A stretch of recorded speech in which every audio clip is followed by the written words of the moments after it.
नमस्कार, मैं हूं Amod Srivastava. Amazing thought, amazing message, amazing information की दिशा में आज एक कदम और आगे। आज के इस चिंतन का विषय है आत्म शांति। वास्तविक हर्ष अथवा प्रसन्नता, जिसका विकल्प आत्म शांति है, उस श्रेष्ठता का लक्षण है शुभ दर्शन। श्रेष्ठ व्यक्ति को सारे संसार में, सारी दिशाओं में, सारी घटनाओं में तथा सारे संयोगों में केवल कल्याण के ही दर्शन होते हैं। वह शुभ के लिए ही शुभ कर्म भी करता है और परिणाम को किसी भी रूप में शुभ ही देखता है और कल्पना करता है कि निराशा, निरुत्साह, खेद, दुख, पश्चाताप, अमंगल अथवा असंभाव्य की आकांक्षा उसे विचलित भी नहीं कर पाती। जो स्थिति उसकी असफलता तथा संपन्नता में रहती है, वही सफलता एवं विपन्नता में भी पाई जाती है। उसका हर्ष, उसका सुख और उसका संतोष भंग नहीं होता। दुनिया पर यदि दृष्टिपात किया जाए, जी हां, दुनिया पर यदि दृष्टिपात किया जाए तो एक दो नहीं बल्कि इस दुनिया में सैकड़ों व्यक्ति हंसते खेलते बोलते मुदित तथा बेहद बेहद प्रसन्न होते भी दिखलाई देंगे। उनको देखकर यह कहना कठिन हो जाएगा कि उनके जीवन में कोई दुख, ताप, अशांति या असंतोष भी हो। कहने के लिए यह भी कहा जा सकता है कि ये सब श्रेष्ठ आत्मा वाले व्यक्ति होंगे। इन्हें आत्म शांति मिल चुकी होगी, तभी तो यह प्रसन्नता इनके मुख मंडलों पर विराजमान है। पर बात वास्तव में वैसी नहीं होती। उनकी प्रसन्नता का रूप वही होता है जैसे कोई स्वप्न अथवा सन्निपात में हंसता या प्रसन्न होता है।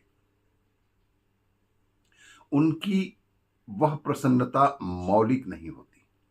जी हां, आप गौर कीजिएगा कि उनकी इस तरह की प्रसन्नता वास्तव में मौलिक नहीं होती और ना स्थायी ही होती है। या तो वे उस समय के किसी पदार्थ को भोग से छले होते हैं अथवा लाभ अथवा प्राप्ति से विमोहित उनके हर्ष का हेतु खोजकर हटा दिया जाए तो उनका उल्लास भी नष्ट हो जाएगा। वास्तविक अथवा आध्यात्मिक हर्ष तो वह माना जाएगा जो अहेतुक हो, जिसका आधार आत्मा के अतिरिक्त और कुछ भी ना हो। यह संसार के नश्वर और क्षणिक सुख भोग से अनुभव होने वाला हर्ष एक छलना, सो भी नश्वर छलना के समान ही होता है और इसका प्रवचन भी अधिक देर तक नहीं ठहरता। यथार्थ तथा स्थायी प्रसन्नता उसी को कहा जा सकता है जिसका विकल्प दुख कदापि ना हो।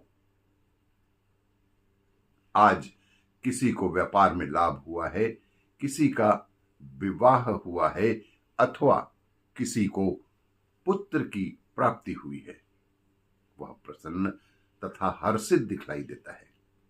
इसका अर्थ यह नहीं कि उस उल्लास के माध्यम से उसकी आत्मश्रेष्ठता व्यक्त हुई हो। वह हर्ष, वह उल्लास, वह उक्त लाभ अथवा उत्सव की प्रतिक्रिया मात्र भी तो हो सकती है और जो पुनः आवेग समाप्त हो जाने पर शमन या बंद हो जाती है या कहें कि खत्म हो जाती है और मनुष्य उदासीन स्थिति में वापस चला जाता है और पुनः खेद और दुख ही करने लगता है। जो प्रसन्नता लाभ में बनी रही, वही हानि में भी स्थिर रहे। जो संपत्ति के समय अनुभव हो, वही भी अब विपत्ति के समय जो अनुकूलताओं में जागृत रहे और प्रतिकूलताओं में भी नष्ट ना हो, वही तो सच्ची तथा श्रेष्ठ जन्य प्रसन्नता मानी जाती है। आपको ये मेरा वीडियो अच्छा लगे तो लाइक करें, शेयर करें और सब्सक्राइब अवश्य करें। धन्यवाद।